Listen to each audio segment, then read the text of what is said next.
Alors, Michel Vigier, Jean-Luc Favre, tu sais, il vient tout juste de me dire qu'il ne t'a jamais rencontré. Ah, c'est juste, c'est possible, hein. Ouais, c'est bien Ouais, non, possible. on s'est jamais vu. Salut Jean-Luc. Salut, Michel. Eh ben, Enchanté. écoute, en mouvement, super. Ouais. Non, on s'est jamais vu parce que en fait, quand j'expliquais à Jamelot que quand tu as explosé, moi, j'arrêtais la compétition en fait. Ouais. Donc, si tu veux, on n'a pas beaucoup d'années d'écart, mais le peu qu'on a fait qu'il y a une histoire générationnelle.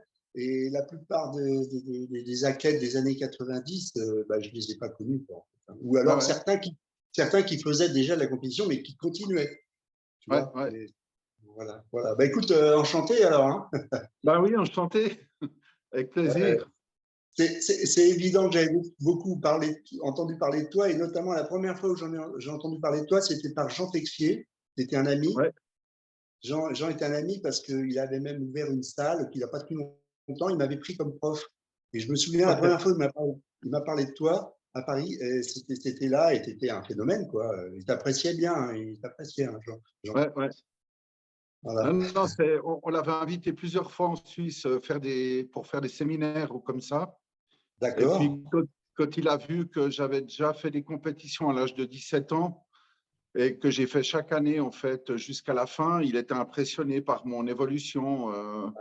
Évidemment. Tu pouvais, hein. Parce que j'avais vraiment une référence année par année. J'ai commencé à 80 kilos à 17 ans sec, et puis chaque année un peu plus, et puis voilà, quoi. D'accord. Ok, bah écoute, voilà. Donc moi, je me souviens encore, il m'avait montré, d'ailleurs, il avait utilisé des photos de toi dans un livre, les premières photos, je me souviens de ça, mais ça remonte à 80, ouais, fin 87, 8, quelque chose comme ça. Ouais. Ouais, Alors moi, je te connais par le monde du muscle, excuse, pour les photos. On voyait souvent des photos de toi, forcément, dans Ouais, ces bah, années. j'avais eu cette chance d'habiter Paris déjà, et puis j'étais assez le petit genou, tu vois, le petit genou à l'époque, Ouais. qui rapidement, quoi. Ouais. Voilà. Ok, Avec super. un physique incroyable, un beau physique, ça aussi. Ouais, Non, mais quand incroyable. tu as une belle morphologie, ça met tout de suite en valeur, surtout dans ces années-là. Oui, voilà, ouais. C'est vrai que dans ces années-là, il y avait le côté esthétique, si on peut dire, était plus mis en valeur, quoi. La masse Ouais. à outrance, c'est venu après. Il a disparu, Ouais. Jameau, il est où alors? Je suis en train de vous écouter parce que durant votre conversation, je me rappelais du bon vieux temps lorsque j'achetais le monde du muscle et je regardais Michel Vigier parce qu'il avait gagné le championnat de France. Et grande de taille, belle symétrie. Après, je le rencontre. Je dis, ah, c'est ça le mec que j'ai vu dans le magazine. Et après, je vois Jean-Luc Favre, énorme, en train de s'entraîner. Après, me voilà en train de vous parler presque 40 ans après. Et comment que la vie est. Donc, j'aimerais vous remercier d'être ici avec moi parce que pour moi, vous êtes des personnes qui m'ont vraiment inspiré dans le bon vieux temps. On va revenir toujours à ces deux mots, ces trois mots, le bon vieux temps, quatre mots. Et c'était incroyable de vous voir dans les magazines et vous m'avez beaucoup inspiré. D'ailleurs, comme j'ai dit à Jean-Luc Favre, parce que j'avais déménagé, immigré en Angleterre, mon nom était Jean-Luc. Jean-Luc de Jean-Luc Magnifique. Favre. Ah oui, l'anecdote. C'est un honneur. Pas mal, hein? Je suis Pas mal. jaloux. Donc, t'es jaloux. Donc aujourd'hui, pour les personnes qui sont en train de regarder ce podcast, vous avez devant vous les icônes du bodybuilding, entre parenthèses, musculation en Europe, en quelque sorte, les pays francophones et même Europe, et monde aussi pour Jean-Luc Favre, parce que Jean-Luc Favre s'est qualifié à l'Olympia, est un des meilleurs culturistes européens durant les années 90. Vous avez eu la chance de revoir leur podcast. Si vous ne les avez pas vus, je vais mettre les liens au-dessous de cette vidéo. Donc aujourd'hui, ce que j'aimerais faire, c'est vraiment avoir une conversation entre amis culturistes qui aiment la musculation et vous poser des questions. Ces questions vont être sur les choses qui se passent en ce moment. Et vous répondez comme si on était en train d'avoir une conversation dans une salle de gym après une séance d'entraînement et une collation de protéines que je viens tout juste de finir. Donc, Jean-Luc, qu'est-ce que la musculation représente pour toi? Bon, c'est vraiment à l'adolescence, Je suis parti en vacances à Royan. Je suis dans un camp de vacances. J'avais 12-13 ans. J'ai acheté des magazines et j'ai été fasciné par la possibilité d'avoir un corps comme ça. Parce qu'à l'époque, vraiment, je voyais Mike Mentzer ou comme ça, des physiques où c'était de la science-fiction pour moi. Puis comme je faisais de la boxe, ben, on faisait un petit peu de musculation. Et puis, à 16 ans, quand j'ai vu que j'avais un talent pour ça, voilà, j'ai vraiment adoré la transformation de mon corps, devenir plus musculeux, plus dessiné. J'étais vraiment fasciné. Et puis, dans les années 80, il y avait quand même une progression de la musculation. Je me rappelle, le magazine New Look avait fait un reportage et il disait qu'en Californie, il y avait 50% de maladies cardiovasculaires en moins liées au fitness. Et ça avait fait une grosse publicité pour le fitness. Il y avait un engouement et ça semblait devenir un sport qui allait être respecté, qui allait être considéré comme tous les sports. Au championnat du monde, les équipes étaient bien, chaque pays était représenté. Il y avait vraiment une dynamique autour du bodybuilding qui laissait penser que ça allait devenir un grand sport. Et puis là, j'ai été séduit par ça, quoi. Et toi, Michel? Bah, c'est marrant parce qu'il y a pas mal de similitudes avec Jean-Luc. D'ailleurs, quand j'avais écouté le dernier podcast que vous avez fait, j'ai été étonné parce qu'on avait pas mal de choses en commun. Et notamment, j'ai fait de la boxe moi aussi, enfin la boxe française exactement. J'ai fait quelques petites compétitions, à peu près au même âge que Jean-Luc. Et j'étais très sportif dans l'âme parce que je détestais l'école. Bon, pour des raisons familiales aussi, comme Jean-Luc, j'ai eu une enfance assez perturbée. Avec ouais, une enfance vraiment pas drôle, quoi, avec des relations avec les parents qui étaient difficiles et qui n'étaient surtout pas là. Et donc, comme beaucoup, justement, tu as envie d'être remarqué, tu vois, donc tu as envie d'être remarqué, tu as envie qu'on te voit et tu essaies de briller dans ce qui était le meilleur. En l'occurrence, pour moi, c'était le sport. J'avais des qualités sportives qui étaient assez universelles, quoi, tu vois. Et quand je faisais du sport, à peu près tout ce que je poussais, j'étais plutôt bon, quoi. Donc j'avais fait aussi, j'avais commencé par le foot étant tout môme, comme beaucoup, puis après j'ai fait de la boxe française. Et puis on était aussi, comme Jean-Luc, toujours, hein, je ne copie pas sur toi, mais c'est moi le plus vieux, donc c'est toi qui copies sur moi, non, je plaisante. J'étais assez musculeux, tu vois, et on tenait ça de famille parce que mon père était boucher et il était ce qu'on appelle fort des Halles. Et les forts des Halles, ils doivent être très forts. Et dans la famille, on avait ce côté un peu bestiace, tu vois. Et on avait hérité de ça avec moi, mes frères, et on s'est vite penché sur tout ce qui était un peu muscle, non pas le bodybuilding, mais enfin tout ce qui avait trait aux muscles. Donc, et puis un jour, je découvre un magazine, je suis tout môme, je découvre un magazine, Le Monde du Muscle, l'édition française, qui date le numéro 2 ou 3, je ne sais plus.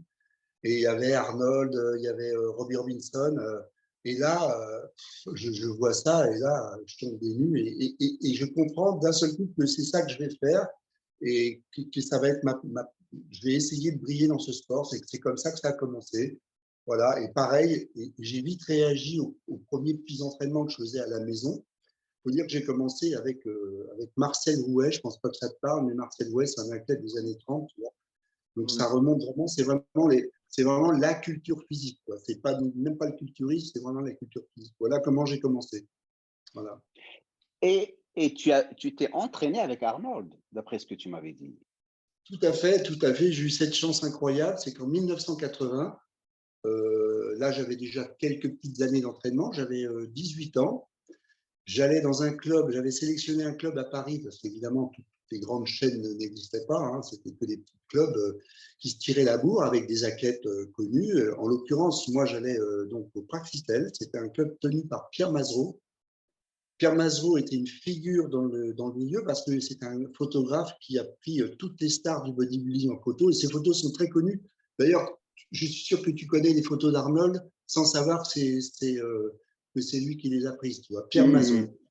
Pierre Mazereau était donc très connu dans le milieu, et avec Lucien de Meillès qui était au Monde du Muscle, c'était deux super amis. Sauf que Lucien de Méliès, il avait le club qui s'appelait le Gym Riquet, et il y avait le Praxitèle qui était tenu par Pierre Mazereau. Et on se tirait un peu la bourre. Voilà. Et donc, Pierre avait l'habitude de connaître un peu toutes les stars, dont Arnold, qu'il connaissait personnellement. Et quand Arnold, en 1980, il est venu en Espagne parce qu'ils allaient tourner Conan le Barbare. Ok. Conan le Barbare, voilà, Conan le Barbare était tourné en Espagne, il faut le savoir. Et il est venu, et Pierre l'a invité à Paris. Il est resté une dizaine de jours. Et c'est à ce moment-là, moi, j'avais 18 ans.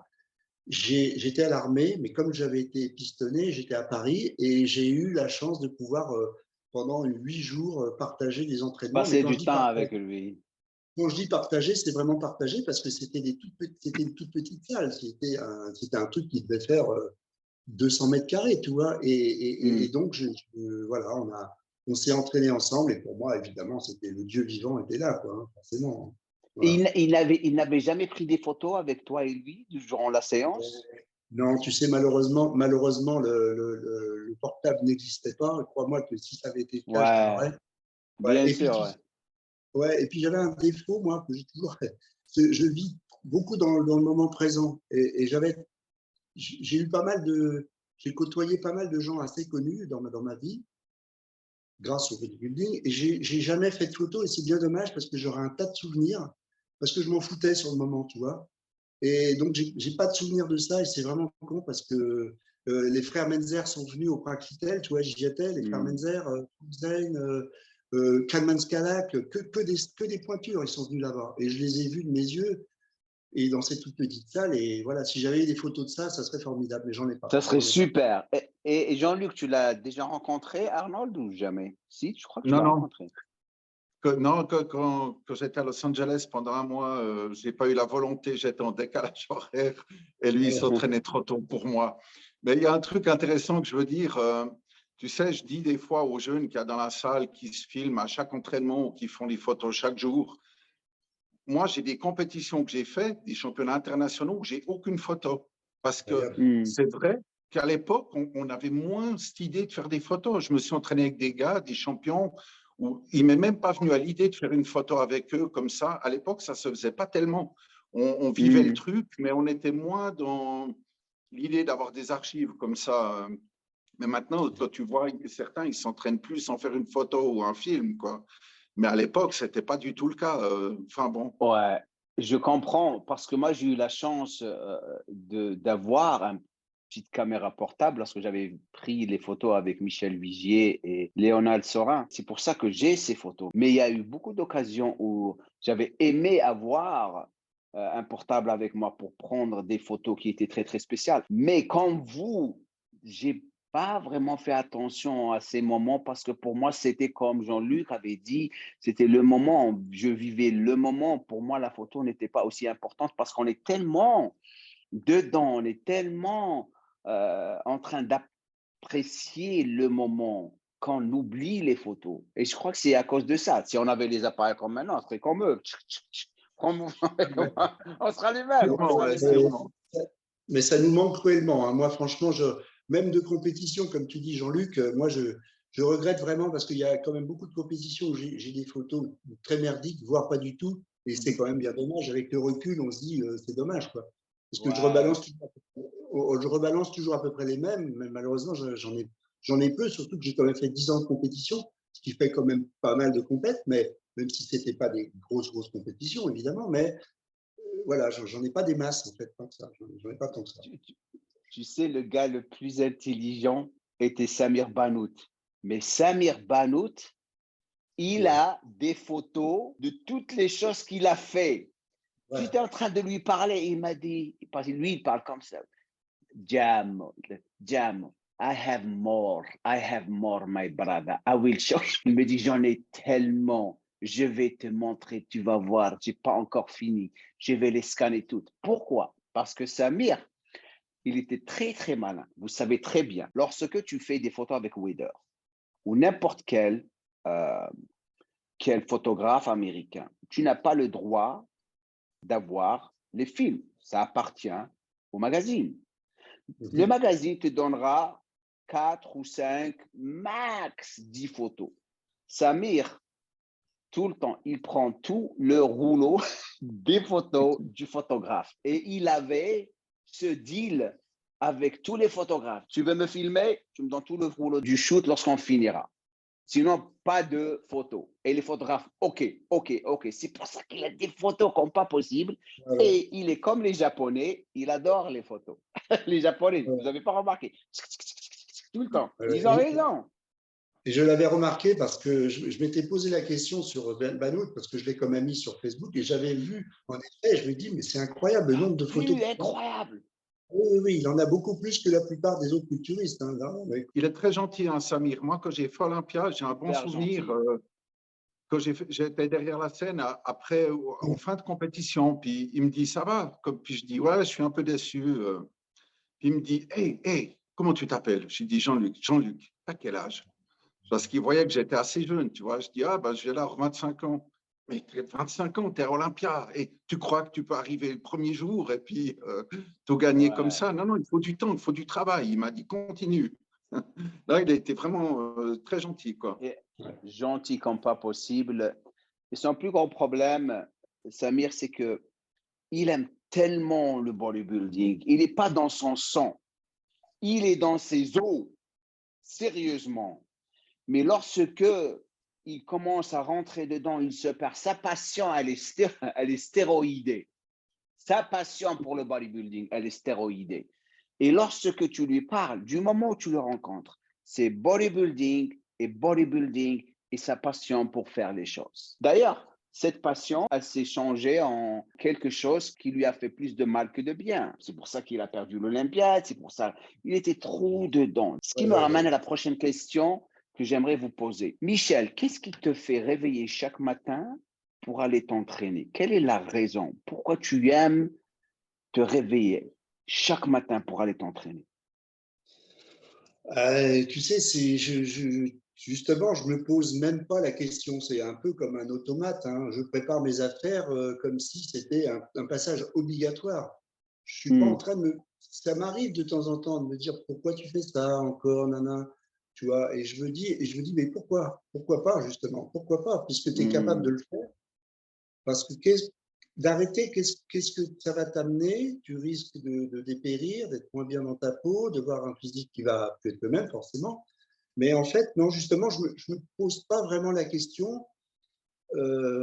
J'y vais comme ça. Et je sais que quand je suis dans la salle et que je commence à m'entraîner, bah, à chaque fois, le plaisir est là, les sensations. Et c'est surtout, en fait, c'est quand je sors de la salle où je me sens bien. C'est plus que quand j'y arrive. C'est quand j'en sors où je me sens bien. Tu comprends? Et je me dis à chaque fois, ah ben j'ai bien fait d'y aller, tu vois. Mais même des fois, tu as des petites douleurs. Bon, à mon âge, 61 balais, j'ai des petites douleurs à droite, à gauche. Et je sais très bien, et j'en suis même, malgré les années, malgré 45 ans d'entraînement, que quand je sors de la salle, ça a disparu, ça va mieux, la tête va mieux, je suis rebranché. Donc, voilà, je ne me pose pas vraiment de questions. Je te dis, j'y vais un peu comme un automate, mais il y a toujours la notion de plaisir. Attention, attention. Toujours la notion de plaisir. Voilà. Et Jean-Luc, et toi? Alors moi, je me suis posé exactement cette question il y a 2 ou 3 semaines. C'est-à-dire que des fois, tu sais, quand tu viens âgé, entre guillemets, hein, bon, j'ai bientôt 58 ans, c'est pas hyper vieux, mais tu te poses quand même la question, est-ce que s'entraîner dur ou lourd, est-ce que c'est bien pour la suite? Parce que forcément, tu as un peu mal des fois, un peu à l'épaule, un petit peu au coude, comme ça. Et tu te dis, qu'est-ce qui est le mieux pour continuer? Et puis, des fois, je disais à ma femme, je me demande si je ne veux pas arrêter un peu, lever le pied, faire plus léger. Puis, j'ai eu 3-4 jours où je ne me suis pas entraîné pour mon travail, j'ai eu un peu de fatigue et tout. Puis tout à coup, je dis, bon, il faut quand même que j'aille. C'était dimanche soir. Non, il faut que j'aille. Je me suis entraîné. J'ai eu tellement de plaisir à recongestionner. Tu vois, de bien sentir mes bras, mes pecs, mon torse se gonfler comme ça. J'ai dit, mais jamais j'arrêterai. Il n'y a rien qui me donne autant de satisfaction physique qu'une bonne congestion, de sentir mes muscles un peu durs. C'est dur à expliquer pour quelqu'un qui n'est pas là-dedans parce que quand un jeune s'entraîne, puis quelqu'un qui n'a pas l'habitude de s'entraîner régulièrement, il aura du mal à comprendre ça parce qu'il faut quand même une certaine condition physique pour pouvoir bien sentir ses pompes, ses congestions. Et ça, comme il disait Arnold, je prends mon pied chaque fois que je congestionne et c'est assez vrai, quoi. C'est assez vrai. Je crois que la réponse à la question, ça s'applique aussi pour moi. Michel vient tout juste de le dire. C'est lorsque tu finis, c'est ce qui nous fait toujours revenir à la salle de musculation. C'est ce feeling, c'est ce sentiment, comment tu te sens. On se rappelle toujours de ça. Et ce qui est bizarre, c'est que je fais des formations de coach et je dis aux coachs une chose importante pour vous. Lorsque vous entraînez quelqu'un, il faut toujours vous rappeler de ça. La seule chose dont il va se rappeler de lorsqu'il va vous quitter, c'est le moment lorsqu'il quitte la salle. Ce qui va le faire revenir à la salle pour s'entraîner avec vous, c'est ce moment.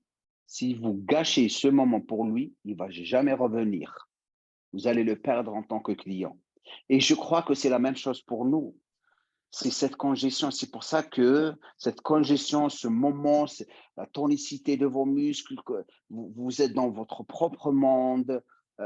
Et ce qui me ramène à la prochaine question. Qu'est-ce que vous pensez de la nouvelle génération de culturistes? C'est un nouveau monde. Ce n'est pas un monde comme le nôtre. D'après toi, comment tu le décris, Jean-Luc? Qu'est-ce que tu en penses? C'est difficile parce que c'est un sujet complexe, parce qu'en même temps, c'est une évolution logique, parce qu'on va le dire franchement, la pharmacologie permet d'aller toujours plus loin au niveau gain musculaire. Avec les produits des années 80, ça serait impossible d'être comme ils sont maintenant. C'est pour ça que des fois, je suis un peu mal à l'aise quand on veut comparer Coleman avec Arnold. Parce que si Ronnie Coleman avait eu les mêmes produits qu'Arnold, il aurait peut-être même jamais eu le même physique que lui, tu vois. Donc, on ne peut pas comparer. Mais la pharma permet des tels résultats que maintenant, j'ai l'impression qu'il n'y a plus besoin de s'entraîner aussi durement qu'avant. Avant, ce qui était quand même bien, même si les gens savaient que beaucoup prenaient des produits, ils savaient aussi que pour obtenir un physique de gladiateur, il fallait quand même s'entraîner dur et puis être courageux, puis aller tous les jours à la salle. Maintenant, ce n'est pas toujours vrai. Moi, je vois des gars qui font du men's physique ou comme ça, j'aperçois à la salle, qui s'entraînent vraiment light, super light et qui ont des résultats spectaculaires. Donc, je me dis, ça a bien évolué. Ça n'aurait pas été possible il y a 30 ans, en tout cas, d'après ce que j'en sais. Mais il n'y a pas de limite. J'ai l'impression qu'il n'y a pas de limite. Les gars, ils ressemblent aux statues qu'on achetait de surmusculature, des caricatures, mais ils ressemblent à ça maintenant, sauf qu'ils ont la taille plus large, quoi. Mais Exactement. c'est une évolution Exactement. logique. Mais après, ce qui est dommage, voilà, je respecte ça parce que tout évolue et il faut l'accepter, mais ce n'est pas un body qui m'aurait fait rêver, tu vois. Quand j'ai feuilleté les magazines du monde du muscle et puis que je voyais Mike Mentzer, Karl Skalak, vraiment des gars que Arnold, forcément, ça me faisait rêver. Je me disais, ah mon Dieu, être comme ça, c'est incroyable. Mais là, trop, c'est trop. Après, je sais que c'est subjectif, hein, c'est personnel, mais je ne sais pas si ça m'aurait incité à autant m'investir dans ce sport, les physiques d'aujourd'hui. Après, il y a des magnifiques athlètes, attention, hein, il y a plein de magnifiques athlètes en amateur ou à un niveau moins important qui restent magnifiques. On est d'accord, ce n'est pas pour tout le monde. Hein. Mais les extrêmes ne font pas forcément une bonne image, il faut le dire, quoi. Ce que j'ai remarqué durant ta conversation ou ton partage, c'est que tu avais dit quelque chose qui m'a vraiment fait penser. Tu as dit ils n'ont pas besoin de s'entraîner dur comme on s'entraînait dur. Et ils ont des physiques vraiment, par rapport à ce que tu as dit, qui sont waouh, sauf la taille, bien sûr. La question que j'ai pour toi, Jean-Luc, est-ce que ces physiques sont vraiment des physiques forgés comme nos physiques dans le bon vieux temps? Parce que en ce moment, peut-être, ils ont l'air d'être impressionnants grâce à la pharmacologie. Mais est-ce que ce physique va durer? Parce que tu sais très bien que ce qui te permet de garder ton physique, c'est ta maturité musculaire. Et la raison pour laquelle ils n'ont pas les physiques qu'on avait dans les années 80, 70, 80, 90, mi-90, c'est parce qu'ils n'ont pas la maturité musculaire, parce qu'il n'y a pas un travail dur qui a été fait. Parce que tu sais très bien que pour faire marcher les stéroïdes, il faut t'entraîner comme un malade, comme tu l'as dit. Et je crois personnellement, et peut-être Michel va être d'accord avec moi, que ce qui va faire durer un physique, comme les physiques qu'on a maintenant, c'est l'entraînement que tu as fait auparavant. Parce que si tu t'es amusé dans les salles de gym et tu as juste compté sur les stéroïdes, tu t'es entraîné light, tu ne vas pas vraiment développer beaucoup de fibres musculaires et tu le sais très bien. Tu le sais très bien. Pour aller avoir les fibres qu'on a, il faut bosser comme un malade mental. Et j'aimerais bien voir l'opinion de Michel au sujet de ça. Qu'est-ce que tu penses de la nouvelle génération, comme la question que je lui ai posée? Qu'est-ce que tu en penses, toi? Moi, déjà, je suis d'accord à 150% avec ce que vient de dire Jean-Luc. Hein, c'est exactement ce que je pense aussi. Et puis, en ce qui concerne, oui, en effet, le mode d'entraînement, moi, par exemple, un exemple flagrant, je suis surpris que la plupart des athlètes ne font plus de squat, par exemple. Des types que je vois, des types qui font de la compétition à assez haut niveau, le squat terminé, le développé couché terminé, tous ces mouvements de base nous on a bouffé un maximum, c'est terminé. Et donc, en effet, tu sais, l'adage, on ne fait pas d'un cheval on fait pas d'un âne un cheval de course. Malheureusement, je pense que maintenant, on arrive avec un âne à faire un cheval de course. On en arrive là. Cet adage-là, il n'est plus vraiment valable dans cette discipline, parce qu'en effet, la pharmacologie a tellement évolué, je ne sais pas si c'est une évolution d'ailleurs, qu'en effet, sans bosser comme un fou, en passant des heures à la salle, même à la limite trop, parce que moi je me souviens, l'école Moubret, tout ça, on passait je te disais, on faisait moi j'ai dû faire des 25 séries squats des fois, ça servait même peut-être à rien, mais ou pas. Mais en effet, ce que tu dis aussi, c'est que la maturité musculaire, tu vois, il y a quelque chose, évidemment, au niveau de la masse, c'est indiscutable que maintenant, moi, je suis un nain à côté. Mais au niveau de la maturité musculaire, quand tu vois des Robbie Robinson, enfin, toutes sortes d'athlètes, même des Français, hein, il y a quelque chose qui se passe qui fait qu'il y a un truc en plus, tu vois.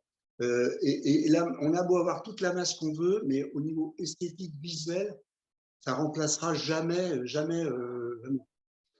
Maintenant, non, bon, bah, évidemment, moi, il y a un gouffre qui me sépare de la génération actuelle. Et comme le disait Jean-Luc, enfin, moi, j'en suis même sûr à 100%.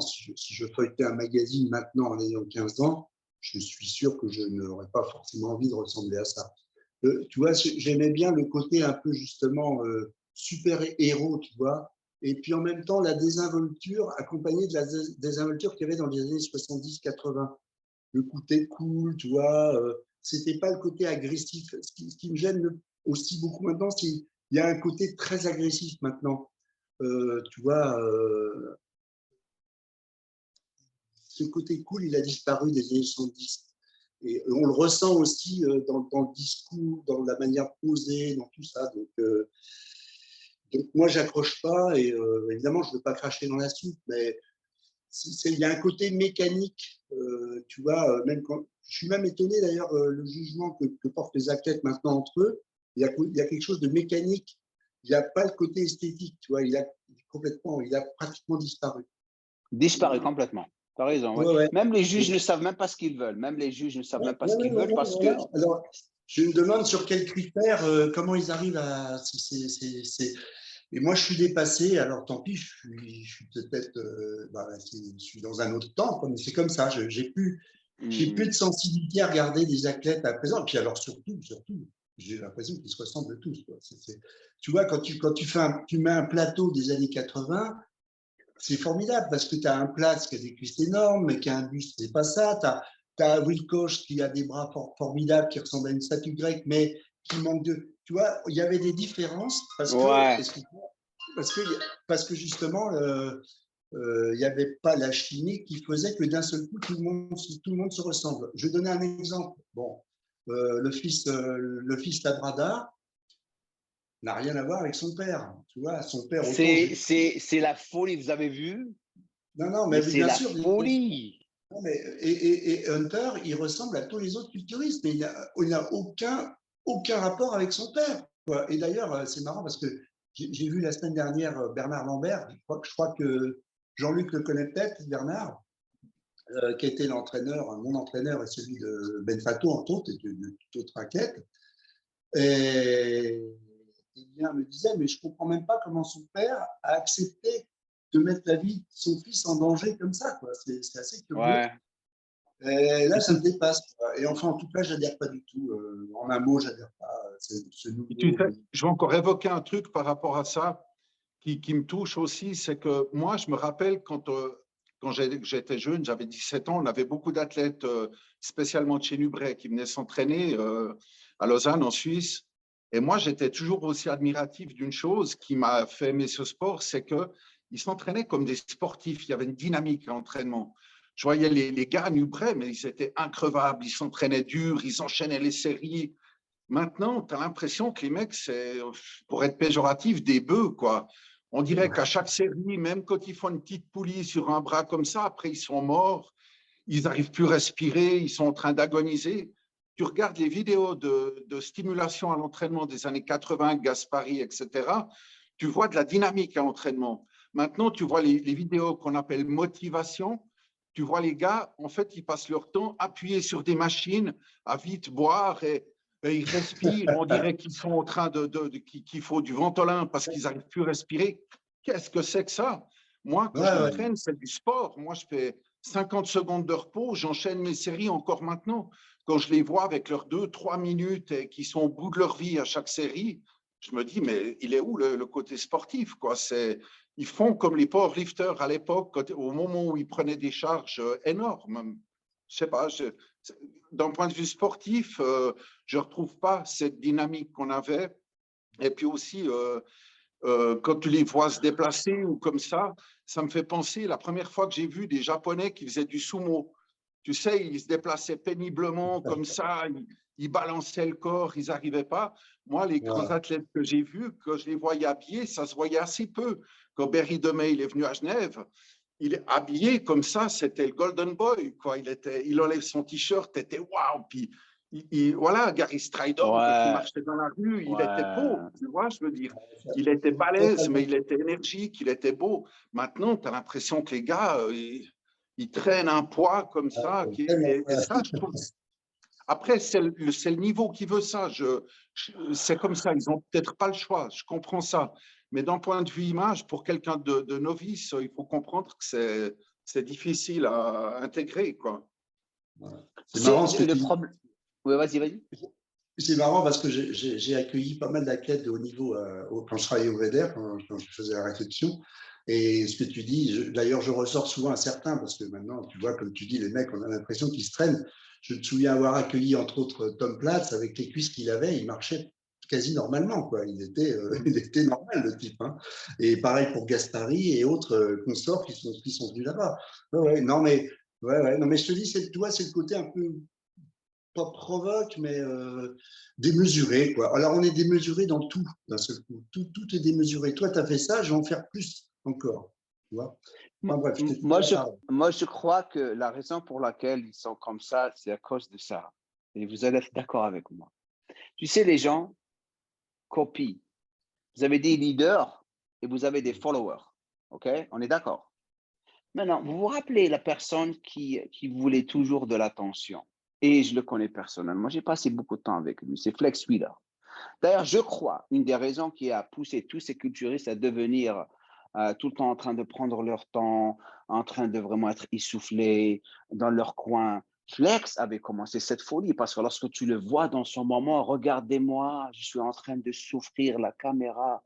Ah. Et ça, je crois que le plus il le voyait, le plus il le copiait. Ça a commencé bien sûr avec le coach, c'est pour ça qu'on a maintenant tout le monde a un coach. Ça a commencé avec Charles Glass et lui, OK? Et ça a vraiment dégringolé.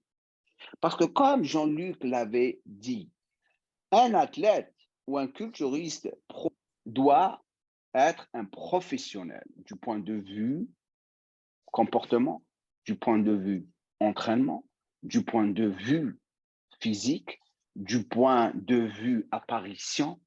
Il faut être un athlète. C'est pas quelqu'un qui peut pas marcher ou quelqu'un qui n'arrive pas à finir sa série. Ça, pour moi, c'est pas un athlète. Et c'est ça le problème qu'on a maintenant avec tout ce qui se passe autour de nous. C'est devenu une mode. C'est pas un sport à pratiquer parce qu'on est très, très passionné. Pas tout le monde, bien sûr, mais la plupart. Ce qui me ramène à la prochaine question. Vous croyez que si, avec la mentalité qu'on avait lorsqu'on avait commencé la musculation, et on a commencé dans ce temps, est-ce qu'on serait comme eux ou on sera différent? Jean-Luc, vas-y. C'est difficile à dire, hein. Franchement, c'est difficile à dire. J'arrive pas franchement à répondre. C'est dur de se projeter parce qu'il y a quand même des athlètes qui font rêver. Il y en a quand même qui sont magnifiques. Mais après tous les décès qu'il y a eu, et puis les gens très malades, comme Flex, tu vois, quand même, qui a été amputé, c'est quand même à cause aussi des médicaments qu'il a pris, de l'insuline, etc. C'est difficile à dire. Je veux juste relever une chose qui est tellement vraie dans ce que tu dis. Tu parles de Flex.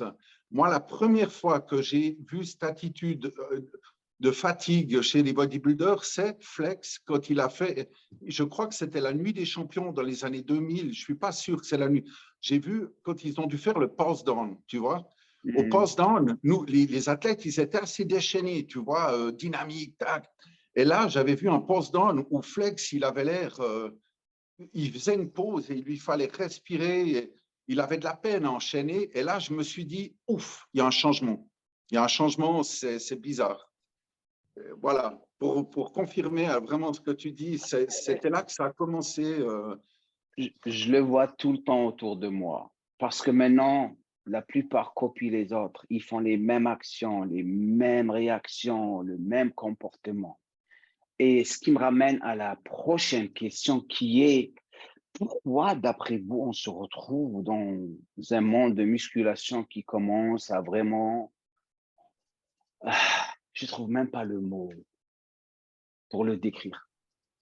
Ça part en gonade, comme vous dites, ça part en couille. Pourquoi, Michel, pourquoi d'après toi?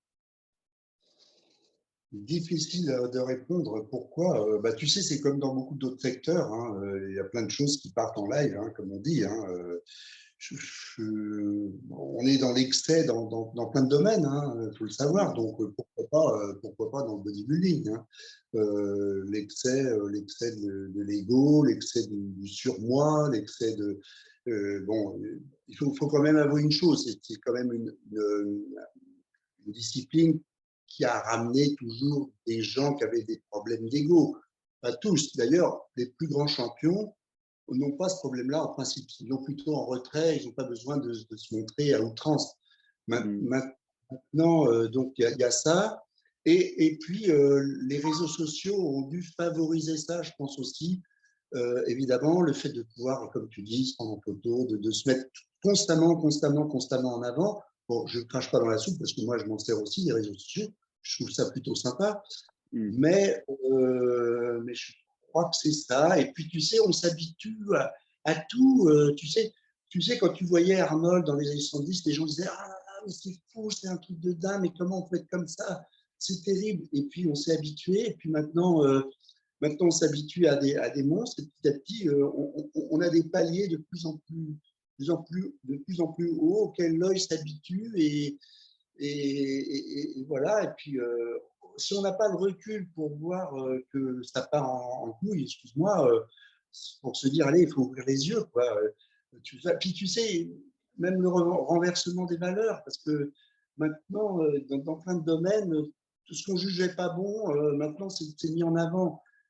Moi, je ne suis pas pour l'excès, tu vois, même dans le sport, l'excès de la pharmacologie, je trouve ça absurde. Je ne comprends pas. Je ne comprends pas. Mais ça ne regarde que moi. Mais il y a des gens, quand tu leur avances cet argument-là, ils vont te dire, mais non, c'est bien. À la limite, je ne sais même pas quoi répondre. Tu vois, je sais pas. Je sais pas. Je pense que comme dans beaucoup de domaines, on part dans des excès Peut-être qu'on va se rendre compte un jour qu'on a été trop loin, c'est certainement ce qui va se passer. Pour aller complètement dans le sens de ce que tu dis par rapport à la pharmacologie, ce qui est incroyable maintenant, j'entends des athlètes, quand ils font une compétition et qu'ils ne sont pas en super forme, il n'y en a jamais un qui dit « je ne me suis pas entraîné assez dur » ou « j'aurais dû aller plus souvent à la salle » ou « j'aurais dû faire plus ceci ». C'est quel produit il m'a manqué. C'est incroyable, comme si tout était basé maintenant sur les produits. Il n'y en a pas un seul, j'ai entendu me dire, c'est même le contraire. Ah, je me suis trop entraîné. Non, mais surréaliste. Les gars, ils prennent des produits où tu dors plus la nuit, tu pourrais t'entraîner 3 heures par jour. Non, je me suis trop entraîné. C'est impressionnant, comme tout est basé sur la pharmacologie maintenant. Et ça, c'est vrai que ça gâche les choses, quoi. Avant la pharmacologie, enfin, moi je te parle de ça début 70-80, donc on est vraiment au balbutiement, si tu veux. La pharmacologie, c'est ce qui te permettait de gravir une petite marche supplémentaire. Et d'ailleurs, on en parlait sous le manteau. C'était un truc, bon, ok, t'essayes, allez, un mois, tata. Et maintenant, on n'est plus du tout. C'est le contraire. On va te rironner si tu dis que tu prends rien. On prend ou pour un menteur ou alors on va te rironner, tu vois. D'ailleurs, me disait un ami qui tenait le Tropic Gym, ancien club d'Edouard Kawak, me disait qu'il connaissait des types que s'il n'y avait pas les produits, ils n'allaient pas s'entraîner. Pour eux, ça n'avait pas. On ne s'entraîne pas si on ne prend pas de produits. Je trouve ça complètement dingue, quoi. C'est un autre monde pour moi. C'est un autre monde. Moi, je crois que ce qui a commencé cette folie, c'est lorsque Dorian Yates était arrivé dans la scène.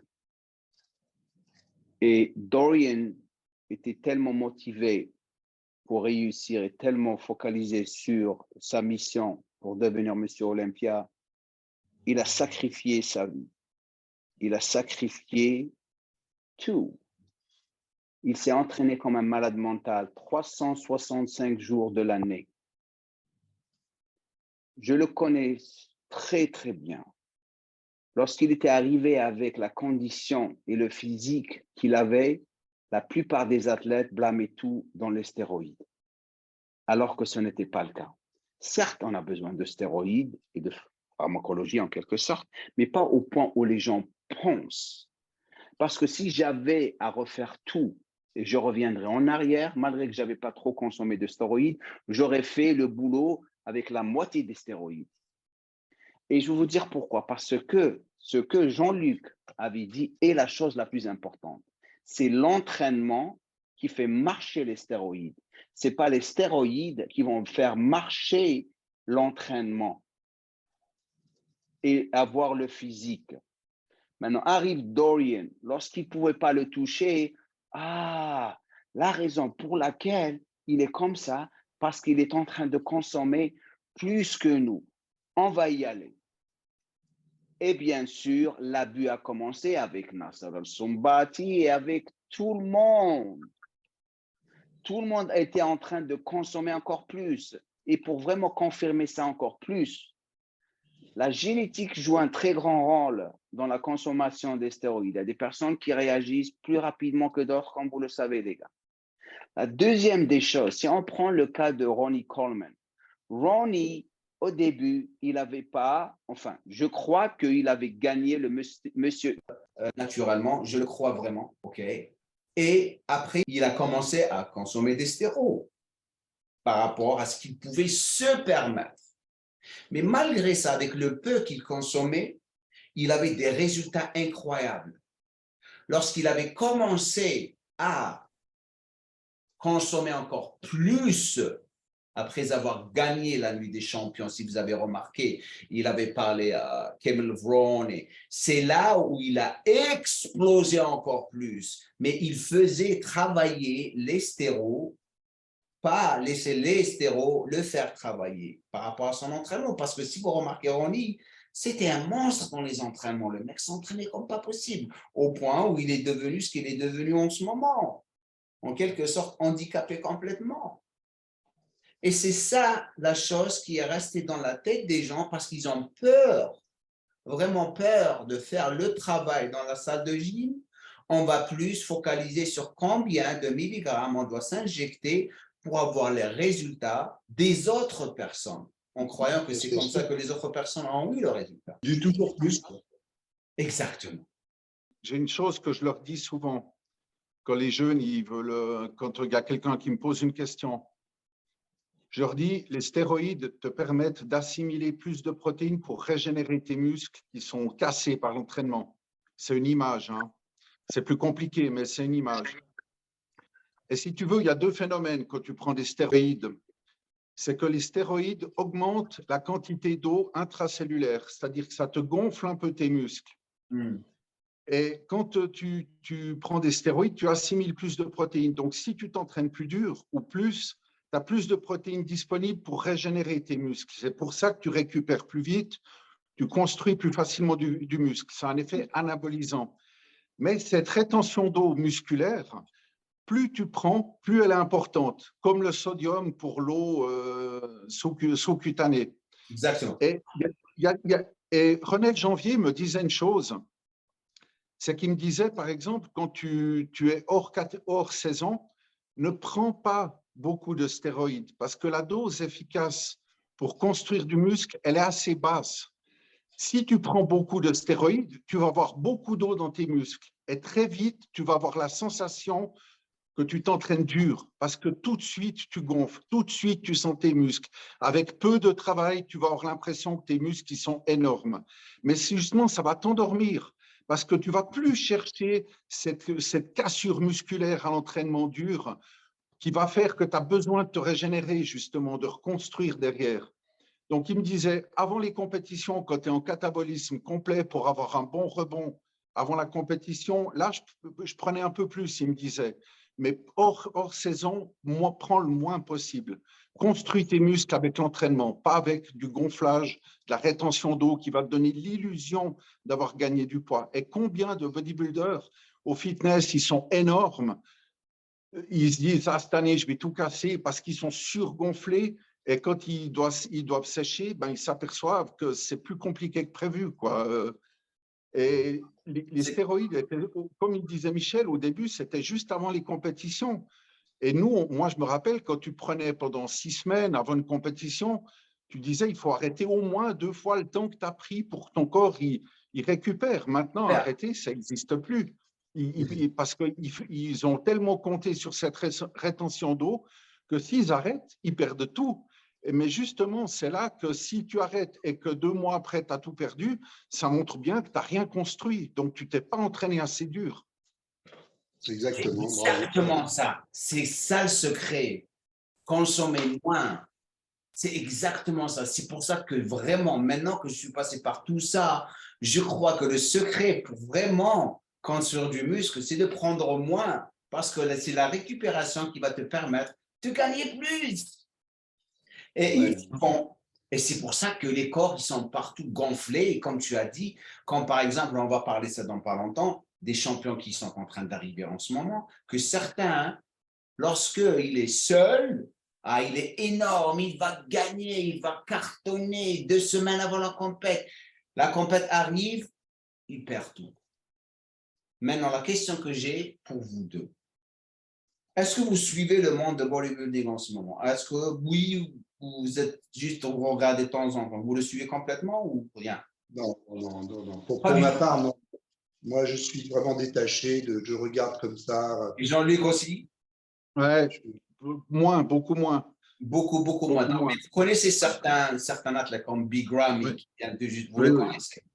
Et le nouveau gars, le nouveau gars, Chryso. Donc, je ne sais pas si vous avez vu la vidéo que j'ai faite sur Big Ramy pour parler de ce qui s'est passé avec lui, la raison pour laquelle il était. C'est le cas de Big Ramy par rapport à tout ce que tu viens tout juste de nous dire dans le passé, dans 2015, comment il était et comment il est maintenant. C'est à cause des choses comme ça. L'excès de stéro, moins d'entraînement, plus dans l'injection que dans l'entraînement. D'après vous, maintenant qu'on a des nouveaux athlètes, tu connais le Chryso, le nouveau gars, là, le Polonais, il est énorme. Il faut que je vois qui c'est maintenant, mais bon, ça m'intéresse pas plus que ça. Ouais, alors le mec, il est énorme et tout le monde s'excite.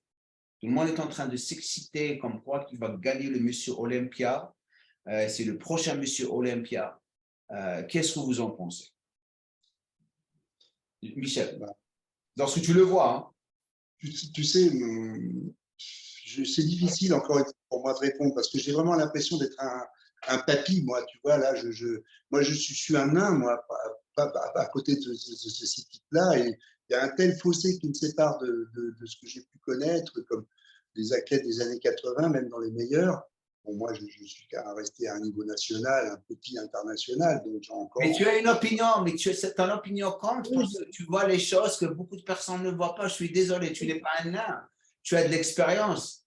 Tu as de l'expérience parce que lorsque tu vois un physique, tu sais les choses qui vont et les choses qui ne vont pas. Oui, oui, bien sûr, mais encore une fois, donner un avis sur des athlètes comme ça, c'est tellement loin je ressens aucune vibration quand je regarde ça. Tu vois, il n'y a rien qui se passe. Il n'y a rien qui se passe. Il n'y a pas un truc qui dit en moi, waouh, génial, j'adore, j'ai envie de ressembler à ça. Donc à partir de là, il m'est difficile d'avoir une opinion parce que je vois, il n'y a rien qui se passe. Tu comprends ce que je veux dire? C'est juste, Ouais, ouais. Ça ne t'attire pas. Ce n'est pas quelque chose voilà, à laquelle tu es là. Waouh, je veux vraiment. voilà. C'est pas ton. C'est juste, Ouais. c'est juste hyper impressionnant. Là, on ne peut pas le nier, c'est évident, mais c'est pas. À part ça, il n'y a rien d'autre qui se passe. Voilà. J'ai pas la chair de poule quand je regarde ça. Tu vois donc il m'est difficile pour moi de dire oui, est-ce que Big Ramy va être devant lui? Est-ce que non? J'ai pas d'opinion parce que là j'ai l'impression de regarder de la mécanique. C'est pas des corps Ok. humains, c'est de la mécanique. Tu vois ce que je veux dire? On Ouais. est dans une il n'y a plus aucune notion d'esthétisme, c'est carrément, je vais même, tu vois, c'est presque de l'ordre du grotesque. Et d'ailleurs, toi, on parle des hommes, mais parallèlement, tu peux parler du bodybuilding féminin qui est encore plus grotesque pour moi. C'est Groucho-Marx, tu vois, c'est devenu pour moi grotesque. Donc, j'ai vraiment pas d'avis parce que je suis tellement loin de ça, je ressens rien. Je vois juste des mecs hyper impressionnants, ça c'est sûr. C'est plus de l'ordre du cirque que du bodybuilding pour moi. Je suis désolé, hein. Pas On de peut peut-être souci. en Non, je comprends vraiment. quelques-uns, mais Tu n'as pas à voilà. t'excuser. C'est une super réponse et on la respecte. C'est incroyable. Et toi, Jean-Luc, qu'est-ce que tu en penses? Alors, déjà, moi, quand je vois des Grammy ou d'autres, moi, je me rappelle de Bertil Fox qui était presque aussi massif, déjà, pas autant, mais qui faisait partie des monstres de mon époque. Mais Bertil Fox, quand il faisait une pose de pec, l'épaule était striée, les pecs étaient striés jusqu'au bout, les biceps, tu voyais toutes les fibres. Il y avait du détaché. Il faut que je voie ça, tu vois, parce que certains massifs maintenant ont des grosses épaules très impressionnantes, mais je vois plus les fibres. Je vois plus toutes les petites fibres qui font le charme d'un muscle travaillé. Ouais. Donc, s'il n'y a pas ça, j'ai de la peine à admirer, tu vois. Je me demande toujours si c'est du synthol ou si c'est vraiment de l'entraînement ou qu'est-ce qui s'est passé, tu vois. Parce qu'il y a aussi ça, le problème. Moi, j'ai même entendu que certains se font mettre des prothèses. Je ne sais pas si c'est vrai, mais j'ai entendu ça. Ils sont Si c'est tellement du synthol, désespérés. si c'est du synthol ou quelque chose apparenté, j'ai du mal à être admiratif, tu vois. Après, moi, je comprends, je me mets à leur place, je les incrimine pas parce que si tu veux gagner quelque chose, maintenant, tu n'as plus le choix. Le niveau l'exige. Le niveau est monté là et tu n'as pas le choix si tu veux gagner un Olympia. Mais par contre, c'est sûr que tu vois, maintenant, quand il y a un athlète qui est capable de faire le vacuum, tu sais, rentrer Ouais. l'estomac à maximum, tout le monde est bouche ouverte. Ah, comment il fait ça? Mais à mon époque, tout le monde était capable de faire ça. Aujourd'hui, ça semble un miracle. Et puis aussi, la tenue, tu vois, quand tu vois Frank Zinn, tout son posing qui bouge absolument pas, qui a la taille fine, qui bouge, tu vois. Et maintenant, dès qu'ils ont fini de poser, c'est la catastrophe. Ils se relâchent, tu as Il n'y a l'estomac pas qui de sort. posing. Il n'y a pas de posing. Là, je ne peux pas vraiment admirer ça parce que. Mais après, le niveau qui est exigé maintenant pour être performant, je le comprends et je comprends qu'ils ont. Tu n'as pas le choix. Si tu veux être au top niveau, c'est comme chez les femmes. Je suis assez d'accord avec Michel d'un côté, mais en même temps, moi, je connais des filles qui sont incroyables et qui s'entraînent dur, mais le niveau l'exige. Si elles ne sont bien pas sûr. comme ça, elles ne gagneront rien. Alors, c'est un dilemme. Il faudrait presque arriver à faire un bodybuilding plus. C'est pas, la solution est compliquée. Et puis pour moi, c'est pas en créant une fédération de. Parce que l'IFBB, à un moment, ils ont créé les men's physiques en se disant on va essayer de retrouver cette beauté du bodybuilding que les gens ont aimé et qui a fait venir dans les spectateurs des gens qui n'étaient pas forcément des ultra fans du body, tu vois. Parce que maintenant, il n'y a que les aficionados qui sont là dans le public. Il n'y a plus tout ce public qui s'intéressait un peu et puis qui avait quand même du plaisir à aller voir des culturistes. Ça n'existe plus vraiment dans le public. Puis ils ont créé les men's physiques, mais c'était une fausse bonne idée à mon avis, parce que déjà la façon dont ils posent, pour moi, c'est pas du bodybuilding vraiment, dans le sens que le bodybuilding, c'est tu travailles tes muscles pour les montrer, mais les montrer tout. Tu montres pas cacher les jambes. Tes biceps, tes triceps, tu plies ton dos en arrière, tu déploies tes dorsaux. Faire juste une pause comme si tu étais à la plage devant une fille puis que tu veux faire le malin, je vois plus, c'est limité. Tu vois, ça, pour moi, c'est pas vraiment du bodybuilding. Tu vois, il y a un côté, c'est travail inachevé, quoi. Je crois que le men's physique était plus du point de vue business maintenant, parce qu'à la fin de la journée, si vous avez remarqué, ce qui est en train de détruire le bodybuilding, c'est l'IFBB elle-même, parce que c'est devenu plus une question de combien de cartes professionnelles ou d'abonnements annuels on va vendre chaque année, les gars. À la fin de la journée, c'est quoi la description d'un professionnel? Si vous allez dans n'importe quel sport, un professionnel sportif, en fait, entre parenthèses, c'est quelqu'un qui est payé pour faire ce qu'il fait. Dans le bodybuilding, moi, j'ai encore une autre définition. C'est quelqu'un, quand tu es professionnel du bodybuilding, c'est que tu obtiens des résultats dans un monde professionnel. Je veux dire, quand tu fais un grand prix pro et que tu obtiens un classement, même si c'est 15e, tu es professionnel. Tu vois, tu obtiens des résultats dans une compétition professionnelle. Mais quand je vois maintenant les IFBB Pro, des gens qui font un concours, qui font 3e sur 3 et qui ont des licences pro, mais ça n'a plus de sens. Ça n'a plus de sens. Avant, il fallait avoir une carrière, des résultats, faire tes preuves. Exactement. Profession, ça prend du temps.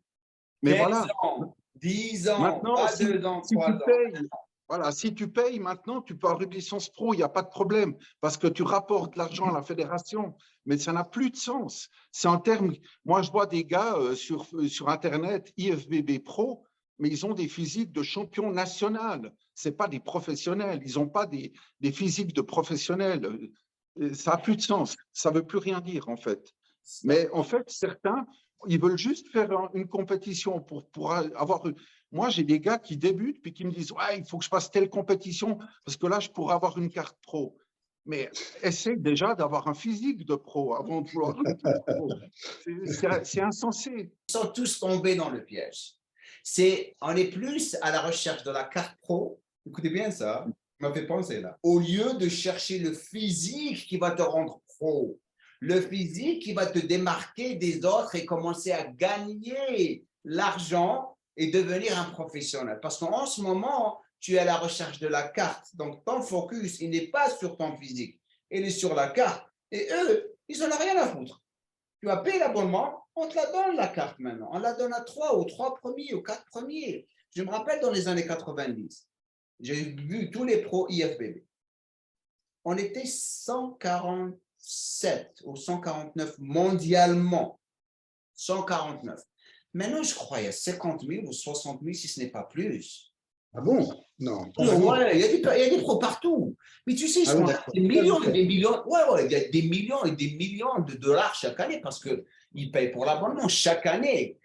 Si tu es IFBB Pro, tu payes un abonnement annuel, je crois, 350 ou 300 dollars, même plus chaque année.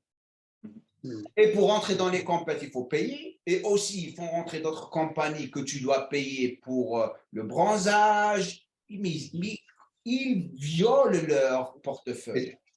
Quand tu penses que dans les années 80, c'était le contraire. Tu avais des types qui refusaient de faire des concours professionnels, qui, à l'inverse, voulaient rester amateurs. Alors, imagine ça maintenant. C'est incroyable. Ils voulaient rester amateurs. J'en connais 2-3, dont un Turc, par exemple, qui a un nom assez compliqué, qui était toujours extrêmement sec. Voilà, Abdullah, ouais. Abdullah Kouchoug, ouais, un champion incroyable. J'ai fait une compétition avec lui une année, et un champion incroyable qu'il avait gagné d'ailleurs. Et lui refusait de faire parce qu'il gagnait plus en tant qu'amateur qu'en professionnel. Parce que par son pays, il recevait des prix, des bagnoles, des trucs. Enfin, bon, bref.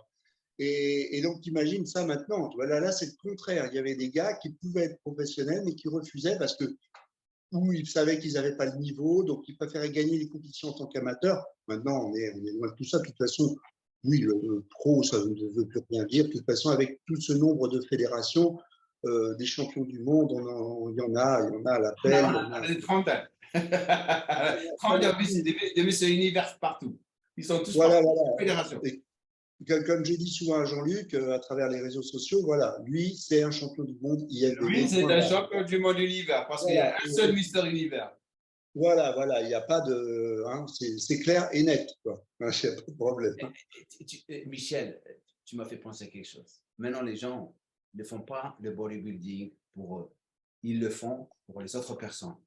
Pour être Bien sûr. Pour être, oh, je suis là, ça c'est le manque de confiance et l'insécurité. Voici, je vais perdre tellement d'argent, ne rien perdre, mais je suis un professionnel. Je suis IFBB Pro. Ouais. Et là, oui, ça il y a un côté moins philosophique. Tu vois. Alors, évidemment, comme je disais au début, bon, on a tous notre ego qui peut-être nous a mis un peu en avant parce qu'on avait besoin d'une reconnaissance, si tu veux. Mais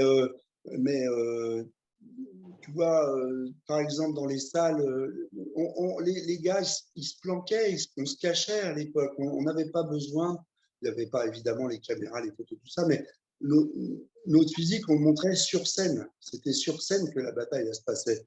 Et on s'en foutait que le gars, il ressemble à rien, habillé, pas habillé. Moi comme disait Jean-Luc, moi, c'est pareil. Habillé, je ne ressemble pas à grand-chose, mais quand on était sur scène, ben voilà, on dévoilait vraiment nos qualités. Mais pour ça aussi, pour dire que je pense que vraiment les purs et durs des années 70, 60, il y avait un côté plus philosophique, difficile à exposer là maintenant en deux mots, mais plutôt que absolument d'en paraître. Tu vois ce que je veux dire? Exactement. Et ceux qui ne ressemblent à rien, habillés, c'est ça les personnes dont il faut se méfier. Parce que c'est ceux-là qui sont en super condition. Et moi, c'est comme ça que j'ai appris. Je me rappelle, qualification pour le championnat d'Angleterre, la finale. Il y avait un gars, il était habillé petit comme ça, je ne voyais rien, moi je le regardais comme ça. Et ben, il nous a donné une raclée tous sur le podium. Et depuis ce jour-là, j'ai compris que le mec qui ne ressemble à rien, c'est lui qui va faire la catastrophe. Il faut faire très, très attention. Ce qui me ramène à la prochaine question. Des plus grands athlètes du passé, quel est l'athlète ou culturiste professionnel que vous aurez aimé faire une séance d'entraînement avec, vous entraîner avec, une seule personne? Jean-Luc, vas-y. Bon, il y a forcément Arnold, c'est la star. Ouais. Ben, aussi, forcément, tu sais, quand Conan est sorti, j'avais 17 ans.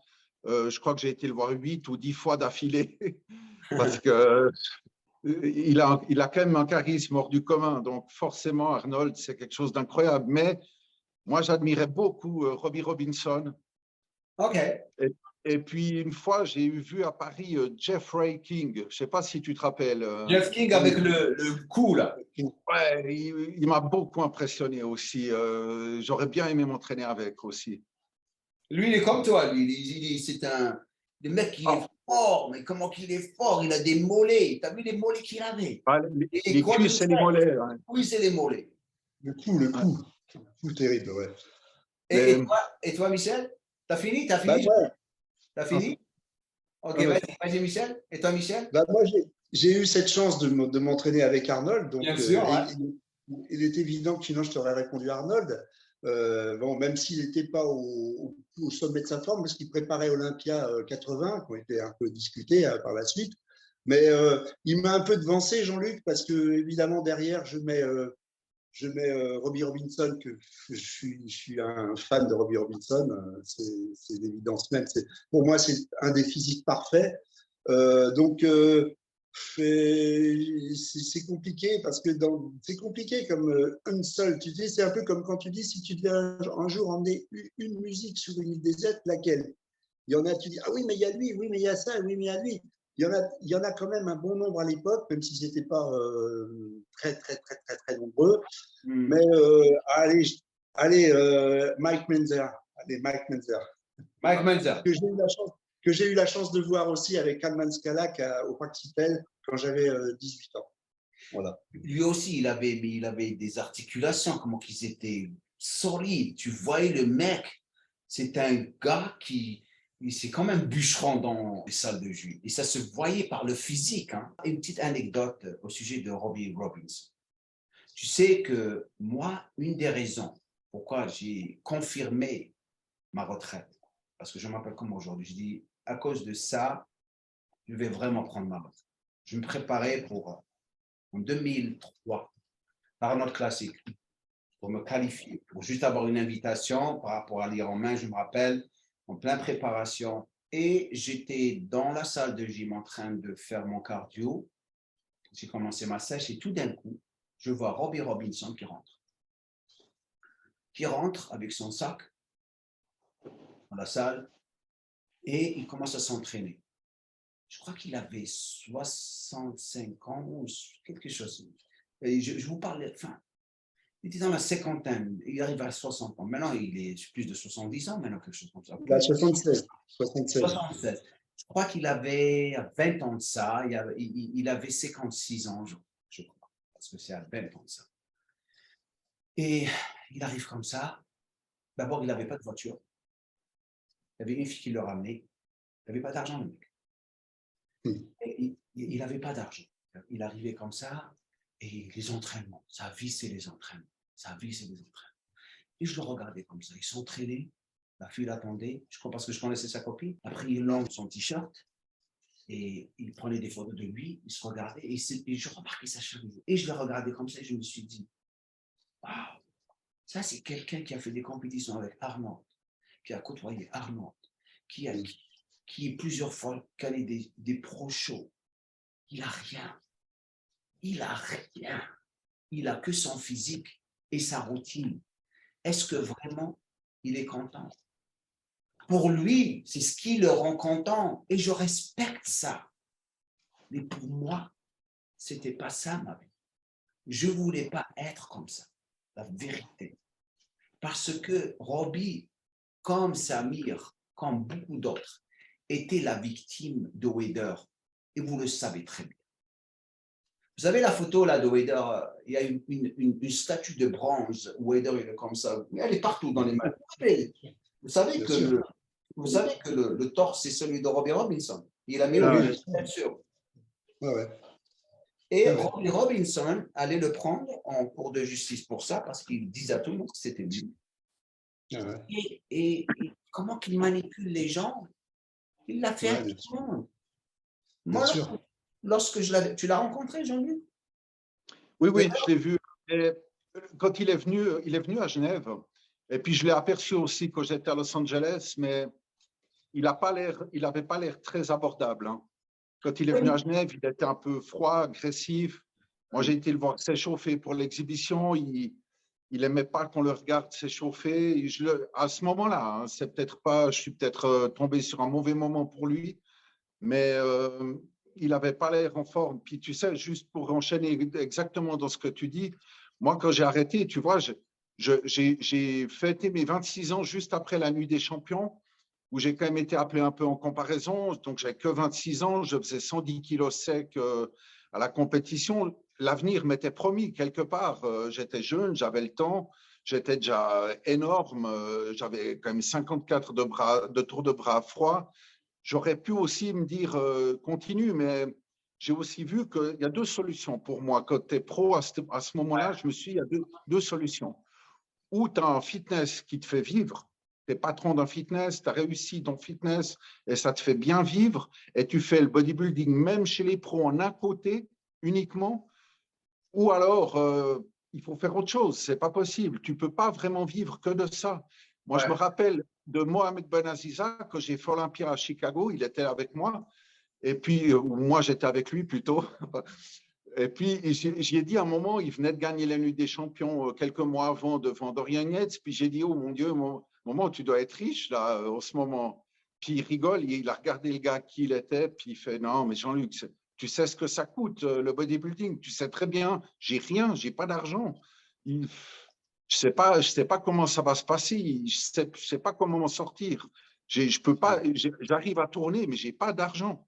Non, non, on croit pas ça, il m'avait dit. Puis là, je me suis dit, purée, si Momo, il n'arrive pas à vivre de ça, mais un extraterrestre comme lui, qu'est-ce qu'il faut faire?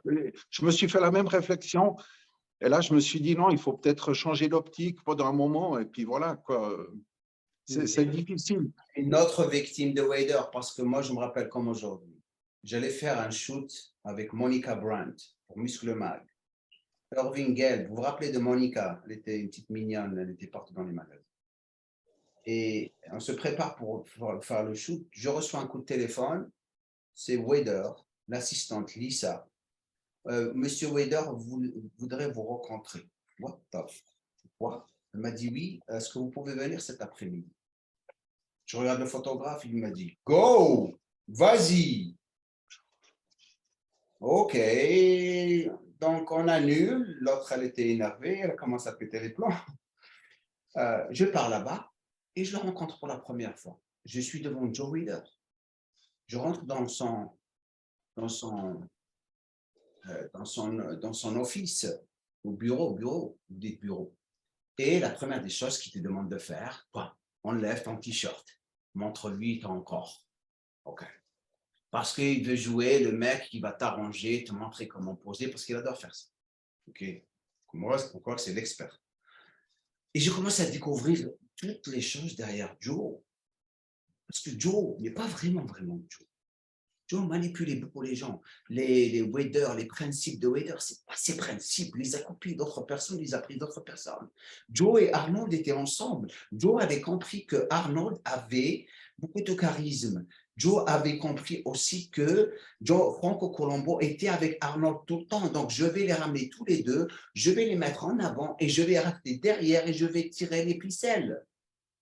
Parce que si vous regardez les anciens magazines, Arnold, Franco et en bas, les élèves de Joe Weider. Depuis quand ils sont les élèves de Joe Weider? Sérieux. Donc, il commence à me parler. Moi, je croyais qu'il allait me signer pour un contrat. Tu m'appelles, tu veux me voir. Pourquoi tu veux me voir? Tout d'un coup, je n'ai pas réservé de meeting ou un rendez-vous avec toi. Comment ça? Beau physique, j'adore ton physique, juste pour vous montrer. Hein. Après, il me dit, est-ce que tu as déjà fait un shoot avec Island? Oui, on a déjà fait. Et il faut qu'on te filme pour ça. Donc, il sait capter les gens pour les utiliser pour ses magazines. C'est comme ça qu'il faisait son fric. Tu es dans son magazine. Tu n'es pas payé, mon ami. Tu n'es pas payé. Michel, si tu vois quelqu'un dans la salle de gym en train de s'entraîner et il est en train de faire les choses mal, est-ce que tu vas lui parler et le corriger ou pas? Mais ça, j'en vois tous les jours, moi, des gens qui font n'importe quoi. Et je ne suis pas le seul. Voilà, je crois que beaucoup de ma génération qui s'entraînent encore, comme moi. Je vais le corriger ou pas, ça, c'est pareil. Tu sais, le regard qu'ont les gens maintenant sur on va dire, entre guillemets, les dinosaures comme moi, on est un peu souvent dépassé. Mais bon, ça me fait souvent pitié. J'ai quand même envie de les aider. Bien sûr, j'ai envie de les aider. Encore faut-il qu'ils soient à l'écoute, parce que les réseaux sociaux ont fait tellement de mal que, tu sais, beaucoup de gens ne savent pas qui je suis. Moi ils me voient, ils disent donc, tiens, il a l'air costaud celui-là, mais ils ne connaissent pas mon passé, ma carrière en tant que sportif. Donc, ils ne sont pas forcément à l'écoute, tu sais.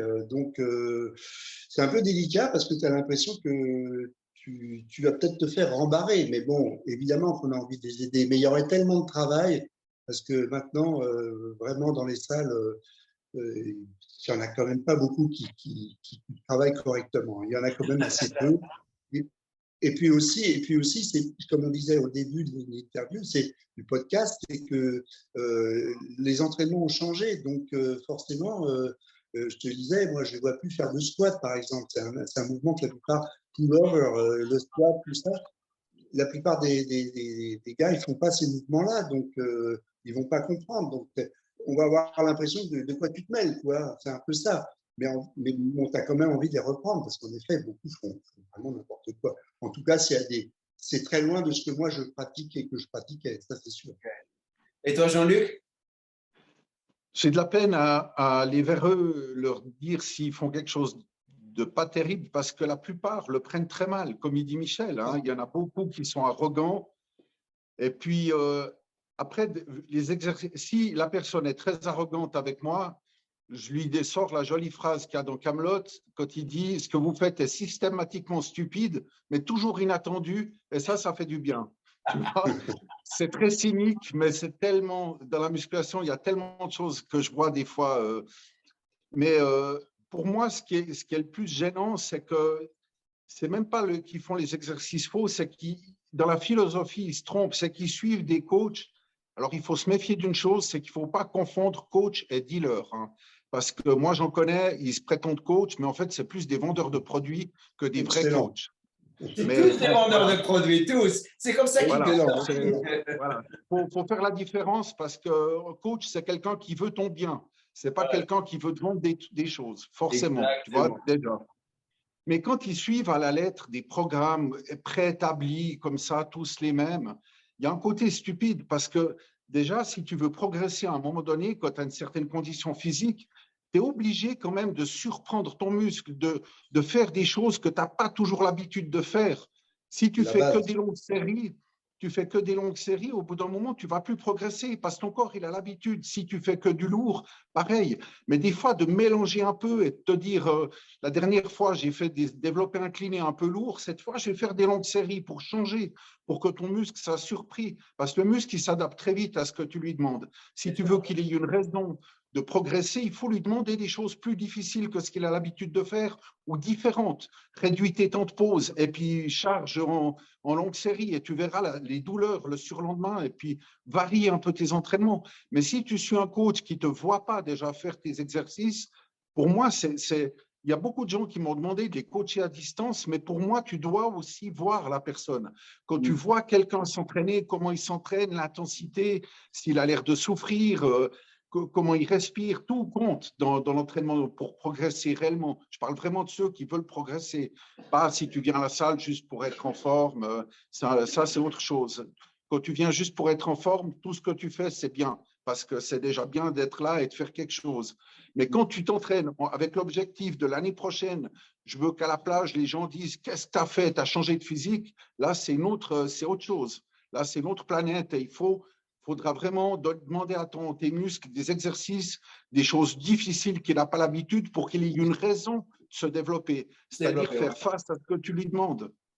Mais pour répondre bien à ta question, moi, je vais assez peu, sauf si la personne est demandeuse ou s'il dit « Qu'est-ce que tu penses ?» Alors là, évidemment, je suis le premier à aider tout le monde, mais la plupart des gens le prennent très, très mal. Et souvent, c'est vrai, mais à votre époque, ils s'entraînaient trop. On me dit des fois, il ne faut plus faire des squats parce qu'ils ont tous mal aux genoux, des choses erronées qui ne sont absolument pas vraies. Regarde les vieux bodybuilders qui viennent vieux et qui vieillissent bien, comme Bill Pearl, etc. C'est des gens qui ont fait les exercices de base, justement. Bien sûr. Maintenant, tout à fait. Dernière question. Comment vous voyez le bodybuilding dans 10 ans? Michel. Bien, tu sais, c'est justement, ce sont toujours des cycles d'à peu près 10 ans. Tout tourne au bout de 10 ans. Et ça, c'est valable dans tout. Hein. Ce n'est pas uniquement dans le bodybuilding, c'est dans tout. Donc, une génération va passer, il y a une génération qui va passer et forcément, il va y avoir autre chose. Quoi, j'en sais rien. Ça, je ne sais pas. Mais en tout cas, dans quelques années, on va passer à autre chose. Regarde, 70, on est passé d'un sport, on appelait ça même pas un sport à l'époque, assez intimiste, à l'explosion, l'âge d'or du bodybuilding dans les années 80. 10 ans après, c'était terminé. Il fallait surtout pas parler de bodybuilding. D'ailleurs, la plupart des mecs, après les démonstrations, tout ça, c'est terminé. On ne voulait plus les voir. Et puis après 2000, on est passé à autre chose. C'est-à-dire que tous les 10 ans, tu as quelque chose de nouveau qui se passe. Donc là, ce qui va se passer dans les années à venir, Dieu seul le sait, à mon avis. Moi, j'en sais rien. Mais il est évident qu'on aura encore des surprises, bonnes ou pas bonnes. Mais on va passer à autre chose, comme dans tout. C'est une certitude. C'est une certitude. Comme par exemple l'explosion des salles maintenant, qui a low cost ou pas, il en restera toujours, évidemment. On ne va pas revenir au niveau des petites salles intimistes qu'il y avait dans les années 70. Mais je suis persuadé qu'on passera à autre chose. Ce qui a été le cas aussi dans les sports de combat, le karaté, la boxe, tout ça. Tous les 10 ans, il y a des nouveaux trucs qui arrivent parce qu'on en veut toujours plus, parce qu'on veut toujours du nouveau, parce que puis il y a des valeurs sûres, il y a des trucs qui resteront. La culture physique, la vraie, elle restera toujours. La base, elle restera toujours.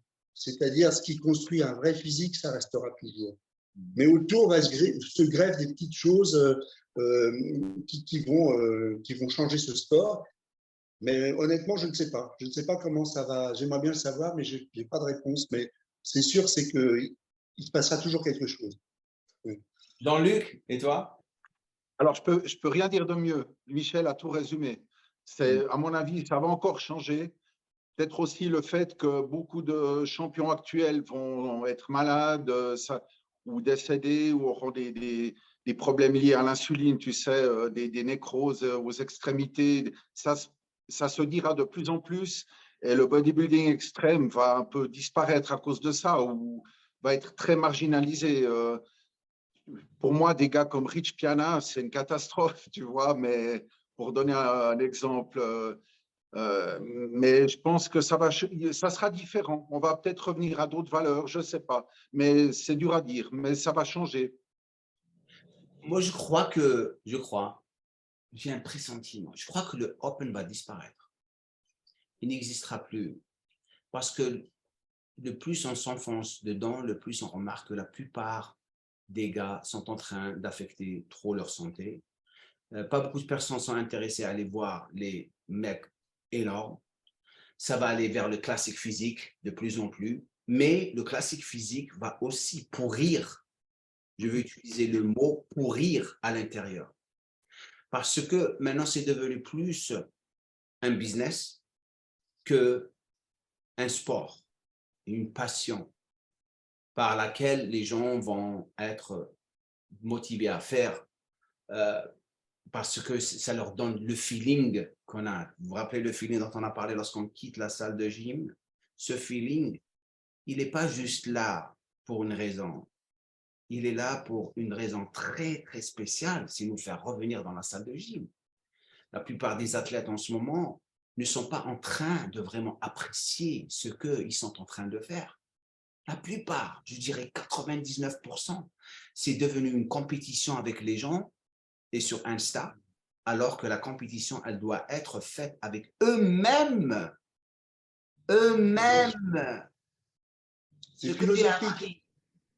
Ce que j'ai appris, c'est que si tu veux réussir, Dorian, pourquoi je parle trop de Dorian? Parce que Dorian m'a inspiré, pas par son physique, parce que ce n'est pas mon type de physique. Certes, il était énorme, mais sa philosophie, comment il approchait les choses.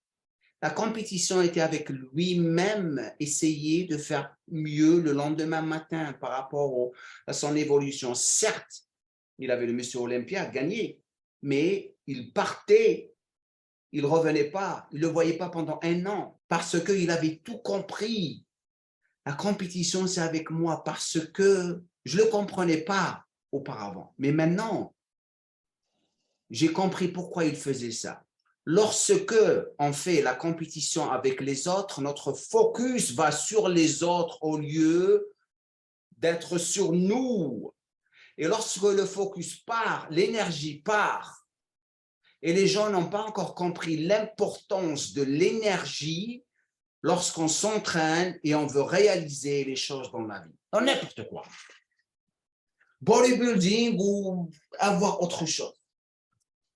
Et tant que les gens font ça, être occupés par les autres et faire le bodybuilding pour les autres, ils ne vont jamais réussir. Jamais. Tu sais, je suis entièrement d'accord avec toi. D'ailleurs, c'est une phrase que je disais à tous les gars que j'ai coachés, que je travaillais dans les fitness. Je leur disais toujours avant la compétition, le jour avant, tu te regardes et tu te poses la question, est-ce que je suis content de moi par rapport à moi? Peu importe après le résultat, pas peu importe, mais le résultat dépendra beaucoup des autres. Mais ce qui est très important, c'est que toi, tu te dises, ah, j'ai progressé, j'ai tout donné, je me trouve super bien. Et ça, c'est le plus important. Parce que souvent, il y a des gars qui ont fait des mauvais résultats ou qui font 3, 4, 5e, ils pensaient gagner. Mais c'est parce que les autres étaient mieux. Et du coup, ils se dévalorisent. Il faut pas. Il faut d'abord se demander comment moi je me juge, ma progression, est-ce que je suis bien préparé, est-ce que je suis bien? Et il faut rester sur cette note. Peu importe le résultat de la compétition, au même titre que tu peux gagner une compétition sans être dans une grande forme parce que le niveau n'était pas au rendez-vous. Mais c'est très important d'être satisfait de soi ou pas satisfait et de faire mieux la prochaine fois, mais de se juger toujours par rapport à soi-même. Ça, tu as tout résumé, Jamo. Pour moi, c'est le bodybuilding, c'est une évolution de soi-même par rapport à soi, et c'est ça le plus important. Exactement. Les gars, merci beaucoup d'avoir pris le temps de faire ça avec moi. Vous êtes des personnes très, très spéciales pour moi et on reviendra encore plus parce que les gens sont en train de demander ce podcast avec vous deux. Ce n'est pas la première et la dernière, on fera encore plus, comme je l'ai dit. Pour toutes personnes qui sont intéressées à vraiment rentrer en contact avec vous, je vais mettre le lien de leur compte Facebook, Instagram. Jean-Luc Favre, tu n'as pas un compte Insta, si? Je crois que j'en ai un maintenant. Okay. Mais je suis pas très actif, mais je vais faire ça. Je suis plus que sûr qu'il y a des personnes de notre génération qui aimeraient vraiment connecter avec toi parce que tu les as inspirés à changer leur vie. Plus que sûr. Et tu vas les avoir en train de connecter avec toi. C'est grâce à toi, Jean-Luc, ou c'est grâce à toi, Michel, que j'ai changé ma vie. Parce que dans le bon vieux temps, vous nous avez inspirés à devenir les personnes qu'on est devenues aujourd'hui. Je reçois tout le temps ça. Et c'est pour ça, ou une des raisons pour qu'on fait ces podcasts. Parce que les gens, les intelligents, ceux qui sont conscients, qui regardent ces podcasts vont comprendre rapidement comment approcher les choses dans la vie, parce que rien ne bat l'expérience, parce que on est passé par le bon et le mauvais, on a appris de ces choses pour les transmettre. C'est pour ça qu'on nous appelle les dinosaures. Merci beaucoup, super gentil. Merci à toi, Jamo. Je vous enverrai Mille merci. Mille merci.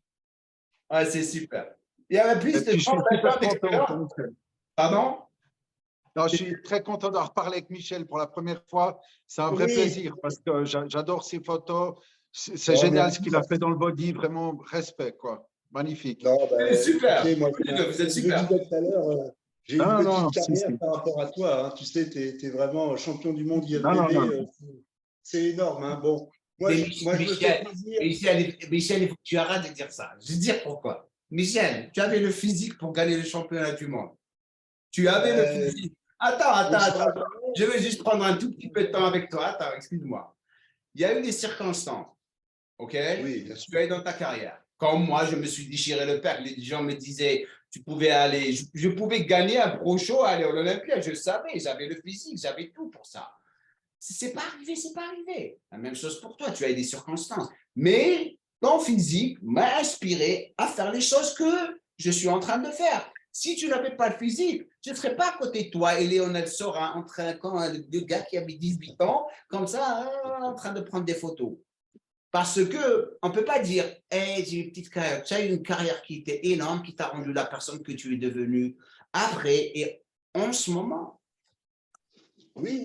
Bah, écoute, je te remercie. En tout cas, Dieu seul le sait. Je ne sais pas ce que je serais. Voilà. Mais c'est déjà pas mal. Et puis surtout, maintenant, je me fais plaisir, tu vois. Voilà. Ce que je n'ai pas pu faire avant, je le fais maintenant. Voilà, je m'entraîne et puis je me sers un peu des réseaux sociaux et ça me fait plaisir. Voilà. En tout cas, Jean-Luc, super, merci vraiment aussi. Enfin, c'est drôle la vie parce que tu vois, qui aurait imaginé que 30 ans après, je parlerai avec toi et avec Jean-Luc. C'est assez incroyable. La vie est pleine de rebondissements et Dieu merci, c'est bien comme ça. C'est super. On a ici presque 100 ans d'expérience dans le bodybuilding. Si on additionne tout.